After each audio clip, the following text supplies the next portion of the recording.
আপনার বাড়িতে কি মা লক্ষ্মী থাকছেন না, তাহলে কিন্তু আপনি এই কাজটি করতে পারেন। যদি এক কথাই বলি, আপনি টাকা পয়সা উপায় করছেন ঠিকই, কিন্তু রাখতে পারছেন না, যে কোনো দিক থেকে খরচ হয়ে যাচ্ছে, তাহলে আপনি কি করবেন? বৃহস্পতিবার দিন শ্বেত চন্দন গাছের শিকড় নিয়ে আসবেন।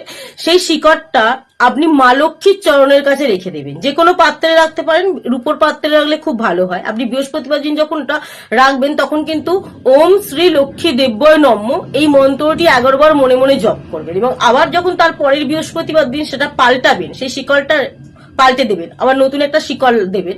দেওয়ার সময় কিন্তু ওই মন্ত্রটি 11 বার মনে মনে জপ করবে। এটি করে দেখুন, আপনি কিন্তু খুব ভালো ফলাফল পাবেন। এছাড়াও যদি আপনি বাস্তুযন্ত্র আপনার প্রবেশদ্বারে স্থাপন করতে পারেন, খুব ভালো ফলাফল পাওয়া যায়। এতে কিন্তু নেতিবাচক শক্তিকে শোষণ করার ক্ষমতা রাখে, আর এবং ইতিবাচক শক্তিটাকে আকর্ষণ করার ক্ষমতা রাখে। তাই আপনি অবশ্যই আপনার বাড়ির প্রবেশদ্বারে একটি বাস্তুযন্ত্র স্থাপন করবেন।